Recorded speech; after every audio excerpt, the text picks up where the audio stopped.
Few know the bizarre story of Carl Pettersson, a Swedish sailor who became the unlikely king of an island with a disturbing secret.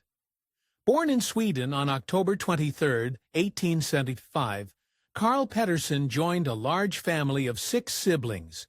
His parents were Carl Wilhelm and Johanna Pettersson, but for unknown reasons, Wilhelm eventually left the family. Until did young Pettersson know he was destined to tread a shockingly unique path through the world. At the age of 17, Pettersson made a decision that sealed his fate. He began a seafaring career. For the next 6 years, he honed his skills on the water, eventually leading him to the Bismarck archipelago of German New Guinea. Here, he landed a job at a German trading house. This trading house, Neue Guinea Company, had its headquarters in Kokopo, meaning that Pettersson's new life unfolded far away from his homeland. It would also change his life most terrifyingly. In December 1904, Pettersson's work brought him face to face with his own mortality. While traveling on a recruiting mission, something went horribly wrong. On Christmas Day, Pettersson's ship tragically sank, but thankfully, he managed to survive the horrifying ordeal. He wound up seeking refuge on the shores of the island of Tabor, but he wasn't safe just yet. You see, Tabor wasn't just any island. After all, its native inhabitants had a reputation for cannibalizing. This likely meant that Pettersson had his guard up. It also meant that he was potential prey. However, if he thought he was done for, he was in for an even bigger surprise. Following the horror show at sea, Pettersson found himself lying beneath a hibiscus bush.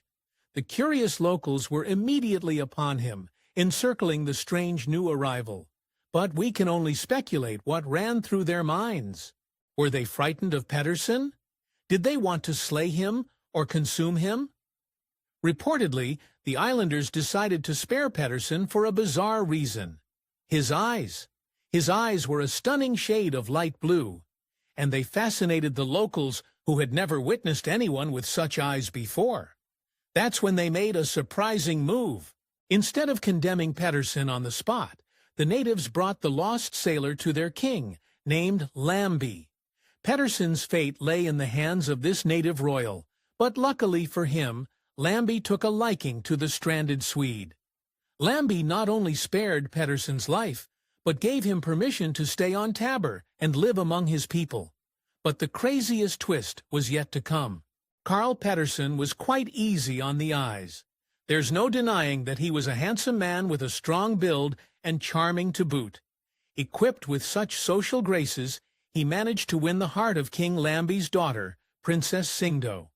At this point, Pettersson's life had truly gone off the rails. He'd survived a shipwreck only to find himself ingratiated among cannibalistic natives. And crazier still, he'd found his way into the king's daughter's bed. It didn't look like the sailor wanted to return to his former way of life.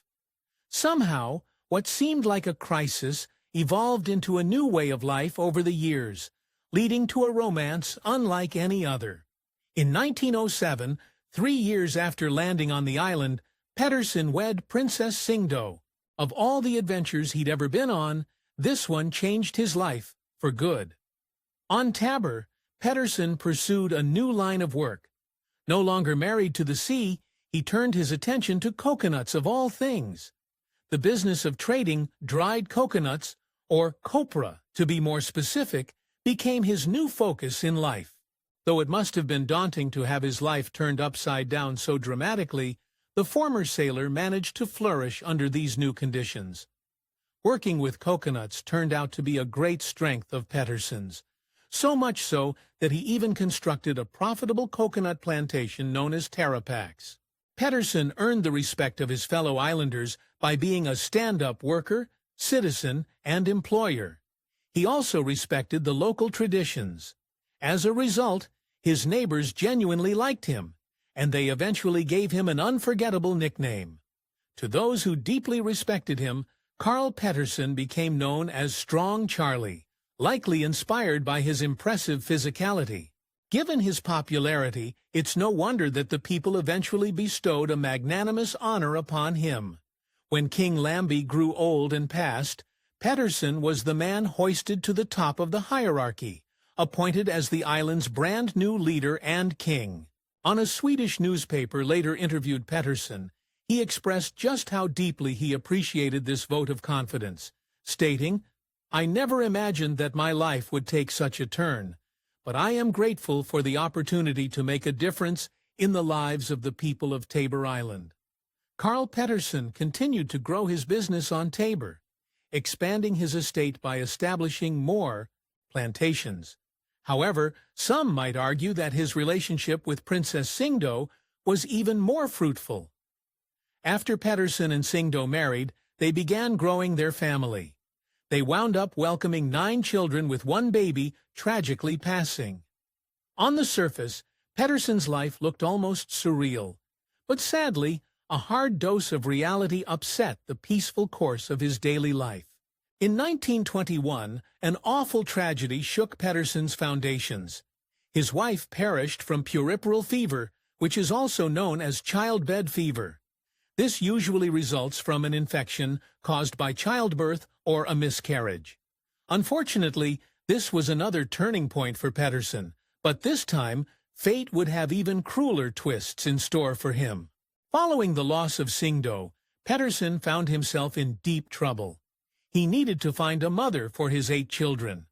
Turns out that the success of his flourishing business couldn't replace the necessary presence of a wife and mother.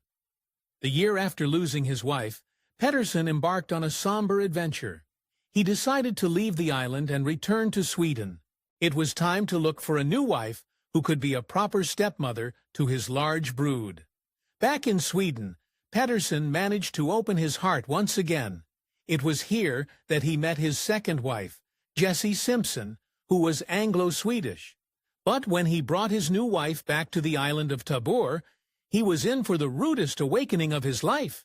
When Carl Pettersson left his life and business behind on the island, his plantation suffered in his absence. So much so that it was on the brink of total bankruptcy. However, this was not a quick fix. Pettersson toiled and fought for his plantation's comeback, but luck was not on his side. He'd also made some dire mistakes, poor investments that were hard to bounce back from. And that wasn't all. To make matters worse, the market conditions slid downhill, making Pettersson's financial recovery even more difficult. But when it came to his many woes, this was only the tip of the iceberg. On top of the nightmare his business faced, both Carl Pettersson and his new wife, Jessie Simpson, had to battle malaria on multiple occasions. But for Simpson, her frightening health problems marked the beginning of the end. In the roller coaster of Pettersson's life, he was stuck on a downhill trajectory. That is, until he made an unbelievable discovery on Simbury Island. Pettersson truly needed a break from the horrors of his life, and he struck gold on Simbury Island. Literally. Just when things were bleaker than ever, he found a gold deposit. Luckily, he was wise enough to keep his lips sealed about it, the gold deposit becoming one of his greatest secrets. Unfortunately, though gold helped him to recover financially, it couldn't heal his wife from malaria. However, the newfound stability allowed him to leave the island once again. This time, he and Simpson went in search of a cure. Together, Pettersson and Simpson first traveled to Australia and then journeyed to Sweden, but their search for a medical miracle ended in more tragedy. In 1935, Pettersson had to say goodbye to his second wife, who perished from malaria and cancer. However, she wasn't the only one who would struggle to cling to the vestiges of her health. Pettersson himself was in deep trouble. The same year, Pettersson left Tabor, a place that had proved itself ill-equipped to treat his family's medical conditions. Though he hoped Sydney, Australia might have better health care, he followed his wives to the grave just 2 years later. In 1937, Carl Pettersson's unbelievable life and adventure came to a sad end. He died at the age of 61 of a heart attack. However, his story wasn't over quite yet. You see, though Pettersson had drawn his last breath, he was still the king of the island. Following his demise, Tabor fell into the hands of his heir, his eldest boy, Frederick. When Pettersson passed, Frederick wasn't close by at all. Instead, he was focused on his own career, studying medicine in New Zealand. But when the news of his father's demise reached his ears, he had an important decision to make. As his father's heir, a new path opened up for Frederick. He was now the king of Tabor. Instead of keeping his nose to the grindstone in pursuing medicine, he quit school for good and set out for his homeland. Though Frederick had grown up on Tabor, ruling it and living there permanently presented its chilling reality. After all, Frederick was a man well accustomed to the privileges of living in a developed nation like New Zealand. It likely occurred to him that major sacrifices had to be made.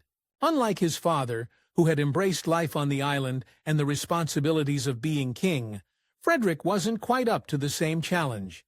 It wasn't long before he changed his tune. Turns out, he did not want the throne after all. What had at first seemed like an enterprising opportunity soon soured, turning into a downright burden. Frederick became desperate to rid himself of the island and approached Sweden, hoping to sell it. Their response, however, was a major blow. Sweden didn't want to buy the island off of Frederick. Reportedly, he wanted to be done with Tabor so badly that he even tried to pay Sweden to take it off his hands. But all of his efforts were in vain. At the end of the day, the fate of Tabor came under the responsibility of Australia, officially marking the end of the Pettersson family's hold on the island. But when it came to Carl Pettersson's enduring legacy, it wasn't about to fade out anytime soon. Not even dying could erase Carl Pettersson's amazing story. You see, back in 1913, a visitor came to the island.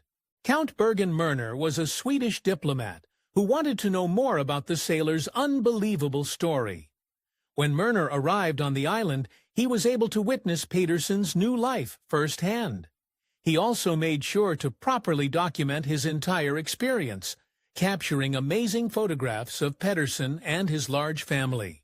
Myrner's work would eventually captivate the minds of Swedes back in Pettersson's homeland. Myrner ensured that Pettersson's story lived on. His documentation also meant that the former sailor became quite popular in Sweden once people caught wind of his wild adventure and shocking new life.